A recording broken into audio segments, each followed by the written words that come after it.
Hello and welcome to Own Your Health with me, Katie Brindle. I'm just looking at my notes this morning because we are today going to have a wonderful episode all about one of my favourite topics in terms of how to own your health, which is to self-care snack.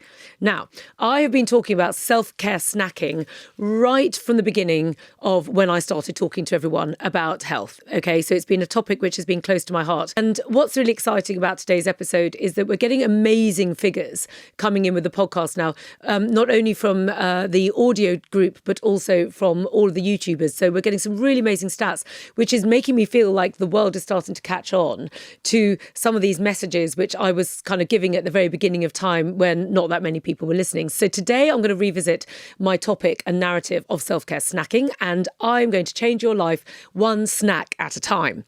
The reason why I talk about self-care snacks is because when I'm talking to you about owning your health, there's a few things that I repeat myself saying, okay? And one of the things that I say a lot is when I'm talking to you, I'm going to explain why you've got what you've got, what you need to do in order to fix it, and how you're going to manage to do that. Okay, so it's the why, the what, and the how. Okay, and those are kind of three little pillars that you need to know. Okay, so just remember that bit. If you forget everything else, just think, what did Katie say? Why, what, and how. So just think of yourself like a child in the back of your parents' car going, well, why this and why that? And what does that mean? And how does that happen? It's literally that, because those are the three questions we need to understand. Now, with the why, the what, and the how.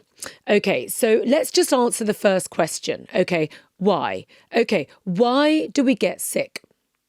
Okay, that's a good, fair enough question, right? Why do we get sick? Okay, well, there's various different reasons.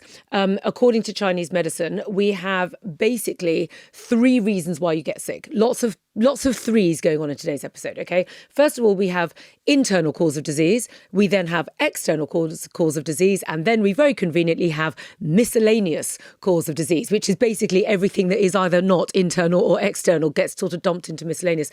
So what's that? So external is you've breathed something in, e.g. COVID, okay? Or you've eaten something and it's swarming in bacteria and it's got the better of your digestive system. That's an external cause of disease, okay? Internal cause of disease is you are, for example, emotionally unhappy. So if you're really, really worried, that can have a compromising effect on, say, your immune system and can make you sick that way. Or let's say you're depressed. That's an internal cause of disease, okay? Miscellaneous is various different things. It could be anything from you are in a dodgy temperature. So you caught cold because you were just overexposed to wet weather. Say you just got caught out in a rainstorm and didn't have the correct clothing on you, or you went out with wet hair, or you spent too much time with people who were smoking. Not so much in these days, thank goodness, but I certainly remember in my upbringing, if you wanted to go out in the evening, you had to put up with the fact that other people were smoking. So you were passive smoking. That's a cause, that's a miscellaneous cause of disease. Or you live near, I don't know, like a really, really heavy phone pylon, or those sorts of things. Those are miscellaneous. Okay, so that's first of all why. Now, what else happens? Well, the other reason we get sick is ultimately the body is off balance. And the body, if we think about the prayer, think about how we pray. You know, when you put your hands together in front of your heart, elbows out. Okay, so the prayer symbol. So what does that sort of mean? There was many meanings, but the meaning I'm going to draw upon for this explanation is that is your body balanced. Just think of that like the clock strikes midnight. Okay, so both hands are on the 12, so it's facing upwards. Now, what then happens is if we get off balanced or diseased, okay, then things get off whack. Then it's almost like it's 12:05. Okay, so then, and the problem with that is whilst it doesn't look very much at the bottom, as you amplify that out, that gets bigger. And then what happens is the body goes off balance, and then you will start to show symptoms. And that's basically why. Okay, so what then happens is we need to bring ourselves back into balance, because the thing about modern life is massively off balanced before you've even started to not pay attention. Okay, so just everything from the fact that we are alienated from the seasons, we don't understand the 24 seasonal nodes, we're removed from the food chain, we kind of think that we own the world rather than we're part of its natural cycle.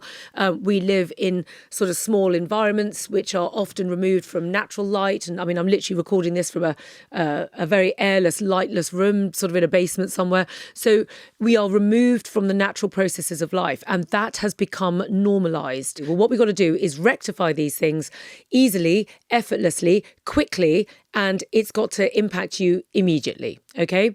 So how? Well, the way that we do that, the way we address the how is we've got to just think about, say, 10 things that you can do really, really easily, which is going to basically get itself entrenched into your daily habits, just like the smartphone has done over the last 20 years. Because I've been talking about this narrative for a long time now. And before I've been out there talking about it, I was preparing it.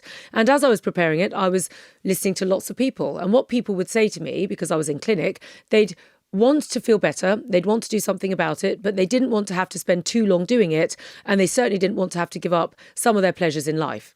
Another really interesting thing about today is that I had a bit of a disaster last night. Nothing amazing. I just went out, very, very innocently went out for dinner with a friend. No big deal. But it just turned out that the restaurant we were at, for reasons we were not really sure, just took forever to serve us. I mean, just like ridiculous. We met at 7. I fully intended to be eating by sort of, 8 o'clock, 7:45, something like that, and be back home in bed by 10:30, 11 at the absolute latest. And for reasons I'm not really quite sure, we didn't even get served until 9:15, and I therefore everything was late. Then I didn't have a very good night's sleep, so then I woke up this morning feeling really yucky because it was all off kilter the night before. And these things happen, okay? And what I've done this morning is I've just used the self-care snacks that I'm about to talk to you about and just really sort of wedged them all into my morning as I was going around my day. And I can tell you by now, as I'm sitting here just after lunch delivering this podcast, I feel great because I've done these things, and it's just rectified my body from feeling really rather icky from just that very sort of late night eating, because eating at 9:15 at night is not good for you, and going to bed at midnight is not good for you. And I'm very sensitive, so of course body didn't like that at all, but body liked this. Okay, so what are these self-care snacks, Katie? Let's get to it. Right, okay, really, really simple things, okay? Number 1, breathing. Okay, now the good thing about breathing is you have to do it anyway. So what do we do? Now, the idea of, I call it the rescue breath, okay, is that you're breathing all day long, okay, but you're not conscious breathing all day long. It would drive you mad. If you consciously breathed all the time, you would go mad and you couldn't actually think about anything else. So what I ask you to do is just attach your breathing to your phone or device applications. Every time you pick up your phone, or every time you open your laptop, or every time you go on your iPad, just use that as the cue to say to yourself, I am now going to do a conscious deep breath. Okay? Because breath is everything. Breathing is the number 1 healing modality to your body. Okay? So you just slowly breathe in, linger at the top of the breath, slowly breathe out, and linger at the bottom of the breath. That's literally all you do. And if you really can't be bothered to do it more than once, then just do it once. And if you think, oh, that was quite nice, I recommend you do it 3 to 5 times, okay? But you've got to breathe anyway. And that is going to just give you a little bit of a circuit break. It's going to get the body out of the fight or flight, sort of relentless, like energy, and it's going to just like relax it straight back down, okay? So that is the easiest thing in the world to do, okay? Next up, you need to tap the body. We were just talking about tapping and patting at the beginning of this episode, but just using that hand on your body and just tapping.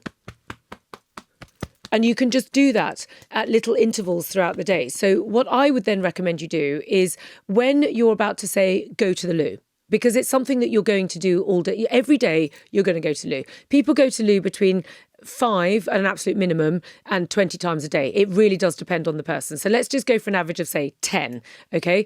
10 times a day, you just pat all over the body, okay? Because you just attach patting to going to the loo. And the thing about going to the loo is it's a sort of unspecific length of time that you're going to step out of what it is that you were doing, because whatever it was you were doing, you have to go to the loo. So you just add that minute in and you're good to go. Okay, moving. Now, moving, obviously, the easiest thing to do in the world to move is to walk. Okay, walking is such an undervalued exercise. It's so good for you. The body is designed to walk. We're actually designed to walk very long distances indeed, okay, because that's kind of how the human being has evolved. So walking is really good for you. So just try as much as you can to focus on getting in your 10,000 steps a day. Still in your bathroom in the morning, cold showering. Okay, now, I've just moved house recently and I'm delighted to say that the cold water in the shower is just insanely cold. It is freezing. I mean, it is brilliant. It's like a proper ice shower going on in there, and I couldn't be happier. And so what I suggest you do is always start just with your normal shower. Okay, now if you're new to cold showering, don't just go overboard and go crazy, because you can actually hurt yourself if you go too fast too quickly. So what I do is just gently build up to a temperature fluctuation. Start with your normal temperature and then just go a little bit cooler until you can cope, and then a little bit cooler still until you can cope, and take days to just get it little bit by little bit by little bit, okay? And also when you're doing it, don't go full throttle, full body under the shower. It's too extreme. Start by just putting, literally I call it the hokey cokey. Just put your left leg in, your right leg in, your right arm in, your right arm out, and just put your arms and your limbs in first, and just get used to that whilst you're reducing the temperature, and then slowly sort of get your bum under there, and then slowly get your tummy under there, and just sort of in and out, in and out. And the good thing about the shower is you can then immediately go back to the warm setting. Okay, because my cold setting is so cold, and I'm a bit of a veteran cold water bather. I mean, I've been doing it for several years, and I'm used to doing it. Okay, so I can go up to 3 minutes in my shower quite happily under the cold. Okay, but it took me time to get to that level, okay, of intensity, but nonetheless, it feels fantastic. And all you're doing is just using the temperature gauge on your shower, okay? So it's a really, really easy hack. And I promise you, once you get the hang of it, I actually genuinely think that a cold water shower is the most invigorating thing you can do for your health, more than anything else. It gives you the most wonderful sensation of internal cleansing. You feel internally showered by using the cold. Likewise, using a cold flannel on your face. Another really brilliant beauty hack I do, which is incredibly simple, is I always have ice cubes going on in my freezer because they're there. And then I have a bowl in my bathroom, and I just go downstairs to my kitchen, I get the ice out, and then I just pour cold water, leave it there, and then I've got an ice cold flannel onto my face. It's one of the best beauty hacks you can do. And remember, it's not just about your beauty. Your face is also a reflex zone for the whole of your body, okay? So it's really, really good for getting inflammation out of the body, for basically getting the collaterals and the organs and everything kind of cleansed out, because lots and lots of things terminate on the face or have deep relationships with the face. And therefore, by working on the face, you work on the rest of the body as well.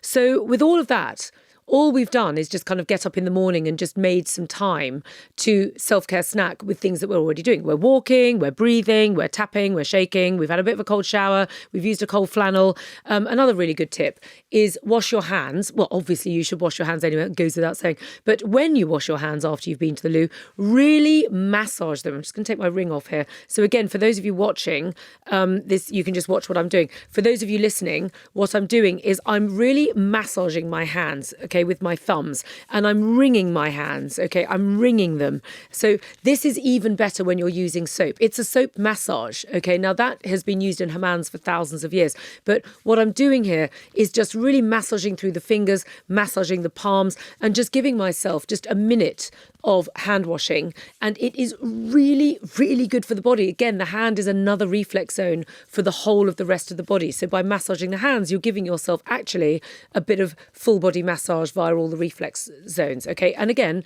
very, very easy. You've gone to the loo anyway. You've done a little bit of tapping. You've washed your hands. You should be washing your hands anyway, and you're giving yourself a really, really simple health hack. Now, at this point, we have kind of got to the middle of the afternoon because we've been to the loo several times, we've done some walking. Now, one of the best things that you can do in the middle of the afternoon as a self-care snack is have a little moment. It's very important in this world that we've inherited, which has been very much historically patriarchal. And there's lots of advantages to the patriarchal systems. There's lots of good things that have come out of it, but there's lots of things where we're like, you know what, not so good, we need to change that. And one of them is overworking. In my opinion. I'm sure there's experts out there who would agree with me and disagree with me, but my opinion is I think pretty much most of us work too hard. And the idea is that the body needs a break in the middle of the afternoon. It's yin time, and yin needs a little bit of rest. Yang energy moves faster and declines quicker. Yin energy moves slower, needs a bit of downtime, and goes on for longer. Okay, that's just kind of how the two energy frequencies organize themselves. And one is not better than the other, okay? They just need to be balanced. So the idea is that in the middle of the afternoon, we just need to have a moment. Okay. Now, in an ideal world, you would have 20 minutes and you do a full-on meditation. Now, most people, when I suggest that, just look at me and just go, you've got no chance. I am too busy. I can't take a break in the middle of the afternoon. I'm working. I'm looking after my children. I'm looking after my parents. I'm doing this. I'm doing that. So what I have decided to do is to create a 1-minute meditation, because I believe that we all have a minute. We all have a minute. Do you have a minute? Yes. Right. So all you have to do for 1 minute, okay, is do this with me now. Okay. So just close your eyes. Breathe gently in. Just sway from side to side. The swaying is important because it helps release the negative energy and the nervous energy out of the body. And if you start to relax and the sway doesn't feel comfortable, you just stop swaying and go to stillness and just allow your energy to go down to the lower belly and just breathing gently in and out. And you're just going to do 5 slow breaths and allowing your mind to sink like a stone, just down into the lower belly. Feel it warm. Feel the blood circulation. Just allow the breath. 1 breath at a time. And when you've done 5 slow, luxurious breaths, you can just gently blink and take your attention back up to behind your eyes and come back to the room. Now, that was a 1-minute meditation. Even that will make a difference. And if you found that after 5 breaths you were sinking and you were like, oh, you know what, that's really nice, just carry on. But the most important thing is to be aware that it is really important to have a little yin break in the middle of the afternoon. It will really pick you up for the rest of the day. And at this point now, we finish our day. I would recommend also with some self-care snacks that you drink good quality tea, that you drink good quality water, and that you eat good quality food. And another really good self-care snack tip that I like to give to everyone is please diary your food, as in when you're going to eat.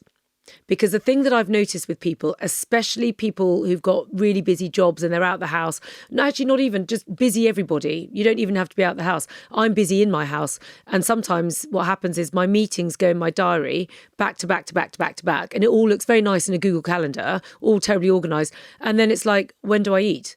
And when am I digesting that food? And it's absolutely paramount that you diary your breakfast, your lunch and your dinner. And as much as you possibly can, you are eating roughly the same sort of thing at the same sort of quantity at the same sort of time, okay, every single day, because bodies like routines. If anyone has a dog or has ever had a dog, you will notice that dogs seem to be able to magically, they can tell the time because they're very routine orientated and they're very connected to earth energy, which is what this is. Eating and regularity of movement is very connected to the earth. And it's so important that we as humans learn from our lovely furry friends and regulate our eating at the same time. So just as dogs will suddenly be asleep and then sort of look at you and you go, oh my God, it's 5 o'clock. And they're like, yep, dinner time. You know, you need to do the same for your body. And it's not good to overstretch your digestive system. That was another reason why last night was such a disaster, because eating at 9:15 for me is not good. And my body does not like it. It likes dinner at 6. So that concludes my self-care snacks. Whilst when I list them all out, it's like, oh my God, there's so many things. It's not. These are just teeny tiny little things. You need to move the body, you need to breathe, you need to circuit break, eat good stuff, make sure you do a few little ablutions in the morning, a few little ablutions in the evening, and bam, you are going to feel so much better. Please, please, please try these things. You don't have to reinvent the wheel to feel healthy. We can add to this. This is like your basic self-care snacks, okay? There are so many things I could teach you to take each and every one of these things deeper and deeper and deeper. We're just going to wrap this up. Do please rate and review us on Apple and Spotify, and please comment, and you can email in at ownyourhealth@katiebrindle.com. Send us your feedback, send us your questions. We like to answer questions. We do Q&A sessions all the time. And we were really talking today about self-care snacks and how we can really change our health in simple, effortless ways which are basically free. Okay. What have I talked about today that actually costs you any money? Breathing free, tapping free, shaking free, twisting free, moving free, cold showers are free, cold flannels, you had to buy a flannel, but you can cut up something that would be free. Meditation is free. The gua sha, use ours. Okay, you have to pay for that. But if you don't want to do that, you can use a Chinese soup spoon or a jam jar lid. So most people have got, or a jar lid. Most people have got a jar lid kicking about. So you could do that. Foot bathing is water. Journaling, okay, you need a piece of paper. Washing the hands, you need water. Water is, so basically the only things you've got to pay for is tea and food. But, I have to draw the line somewhere because we do actually need to hydrate ourselves and eat. So, but beyond that, free. So thank you so much for joining, and I'll see you next episode.